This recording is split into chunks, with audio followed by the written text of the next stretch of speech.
Salve, salve família, aqui quem fala é o Lutz do canal Cortes Podcast e no meu primeiro mês monetizado eu já fiz $3.000 só seguindo o que esse cara fala no curso dele. Então se você quer ganhar dinheiro com internet e YouTube sem nem precisar aparecer, confere o primeiro link na descrição. Como é que foi essa campanha pra se tornar deputado? Foi diferente em que sentido? Porque é o seguinte, eu tava na Inglaterra. Sim. Que Essa é a diferença. Normalmente as pessoas decidem tipo um ano antes e começam a trabalhar, articular com apoiadores, um ano antes já. Então tu tá falando que 17 tu tava na Inglaterra. Eu fui pra lá em setembro de 2017. E eu tinha acabado de entrar no Acredito e tinha acabado de ir para a Inglaterra. Entendi. Aí, como é que eu vou fazer uma campanha?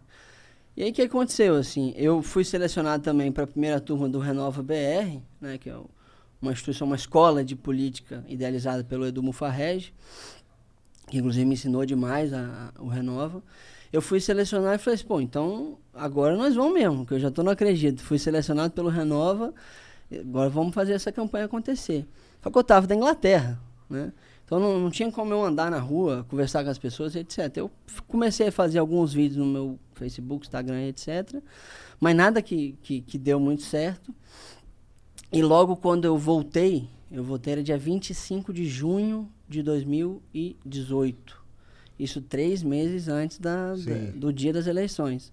Aí eu chamei a Ingrid, que inclusive está aqui, que é minha chefe de gabinete, e ela que tocou a campanha, a gente montou do zero desde o dia 25 de junho toda a campanha. Assim, foi uma loucura. Eu fui para o hospital 3 vezes de cansaço durante a campanha. Caralho! 3 vezes. Para tomar soro, porque eu estava estafado, eu desmaiava e tal. Então, assim, porque de fato campanha não é um negócio simples não de fazer. Ainda mais do jeito que a gente queria fazer, que era um jeito que a gente acha mais correto, né? Que foi como? Primeiro que a gente não comprava voto, tem muita gente que compra voto ainda. Segundo que a gente tinha uma base de voluntários gigantesca, né? A gente tinha 2.300 voluntários na nossa campanha, né? E muita coisa em rede social. Então eu viajei demais, andei demais e foi super difícil, mas valeu super a pena. Fui o segundo mais votado do estado, né? É uma das grandes surpresas ali do Espírito Santo. E o que esses colaboradores ficavam fazendo? Eles iam nas casas das pessoas e... O que a gente fazia, assim?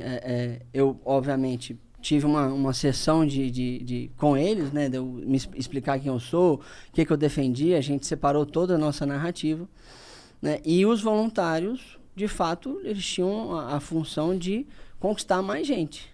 Era uma espécie de vendedores, assim, né? Pode crer.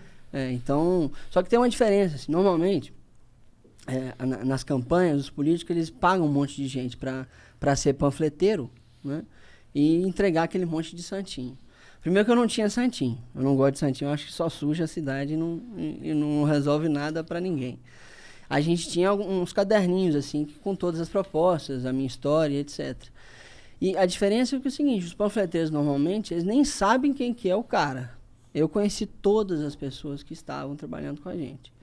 E tive um tempo com elas para, né, dedicar, de fato, as pessoas entenderem o que era que elas estavam defendendo e o que era que a gente ia defender uma vez que estava no Congresso, né, que era baseado em eficiência de governo, educação e desenvolvimento econômico.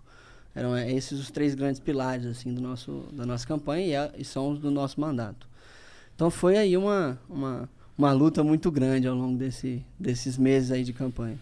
Desculpa, você falou educação, desenvolvimento econômico e eficiência de governo. Eficiência de governo. Tá. Eu gosto, na verdade, faz sentido, né? Porque assim, o que eu acho, no fim das contas? O governo ele tem que ser eficiente, ele tem que ser, inclusive, a instituição mais eficiente da sociedade. Mas ele meio que nunca vai ser, né? Exatamente, essa é a grande dificuldade, assim, o grande dilema que a gente vive. Mas ele precisa ser mais e cada vez mais eficiente. Ele precisa entregar a política pública, pô. A gente cobra imposto pra caramba, 34% de toda a riqueza do Brasil vira imposto, né? E entrega muito menos do que deveria entregar. Pra vocês terem uma ideia, por exemplo, a Inglaterra também cobra 34% do PIB, né, de toda a riqueza que é produzida no país, de imposto. Só que lá, depois de cobrar os impostos e fazer o gasto público, eles conseguem corrigir a desigualdade de renda em 35%. O Brasil consegue corrigir em 15%, com os mesmos 34% cobrados, né? A gente gasta muito mal ainda, a gente faz muito mal o que precisa fazer. Então, por isso que tem que lutar por uma instituição eficiente, né? Mas esses 34% que eles têm lá de imposto, em volume de grana, quer dizer, assim, se a gente for correlacionar com o PIB, é a mesma quantidade de grana, assim, na prática?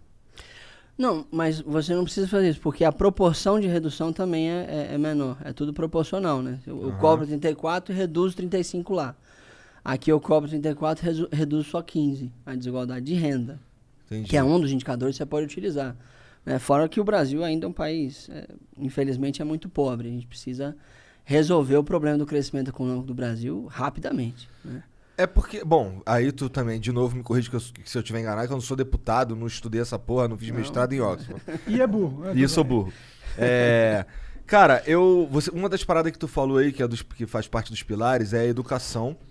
E eu acho que a educação, de fato, é algo que devia ter sido visto no século passado. Com certeza. Porque é uma política que só vai dar frutos daqui a algumas décadas. Exato. E a gente também tem um problema aqui no desenvolvimento tecnológico, não tem? Perfeitamente. Como é que existe algum jeito da gente dar uma melhorada nisso, cara? Assim, mesmo que seja um paliativo pra gente construir uma base sólida, mas pelo menos ter alguma coisa ali funcionando? Não, jeito tem, com certeza. Assim. Não é uma tarefa fácil, porque como você disse, a gente deveria ter se preocupado com a educação das pessoas no século passado, né? Para ser um país rico. Porque só a educação, gente, que a longo prazo resolve o problema do crescimento econômico. Porque é a força das pessoas, a criatividade delas e a capacidade de executar delas que vai fazer o país crescer. Não é o governo enfiando dinheiro toda hora, não. Sim. Né? São as pessoas que fazem, né? O setor privado, as pessoas, os empreendedores que fazem isso acontecer. Só que você precisa de educação. Né? E, inclusive, na questão tecnológica, você precisa de educação para fazer isso acontecer também. Né? Você pega, até nos locais brasileiros que deram certo em termos tecnológicos, São Paulo, por exemplo, é um dos maiores exemplos aqui no Brasil de desenvolvimento tecnológico, de ciência, etc. Mas preparou a gente. Né? Fez a preparação de pessoal muito grande, resolveu o problema do financiamento da ciência e conseguiu criar um ecossistema adequado. Né? Então, assim, não é uma tarefa simples não, mas dá para fazer. Mas e um paliativozinho, por exemplo, usar tecnologia internacional, abrindo mão de imposto, alguma coisa assim, tipo, deixando os caras se instalar aqui. Tu acha que isso é algo que vale a pena ou não?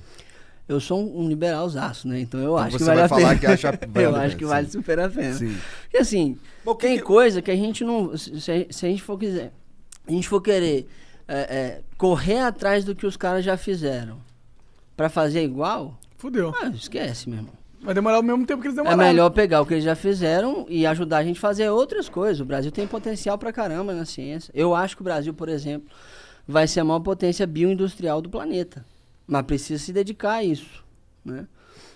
E bioindustrial. Caralho. O que significa isso? É você pegar a Amazônia, por exemplo, e dedicar à ciência e criar novos produtos, tecnologia e etc. através, né, da biodiversidade. Entendeu? Com certeza eu acho que o Brasil vai ser a maior potência bioindustrial do mundo.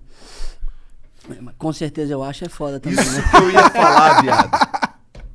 Ou é com certeza eu tenho mania tu de acha, falar, porra. com certeza, então. O foda é que a gente não tá caminhando pra estruturar uma organização que permita a exploração desses recursos. Nesse governo não estamos, não. Não estamos mesmo? Não estamos mesmo.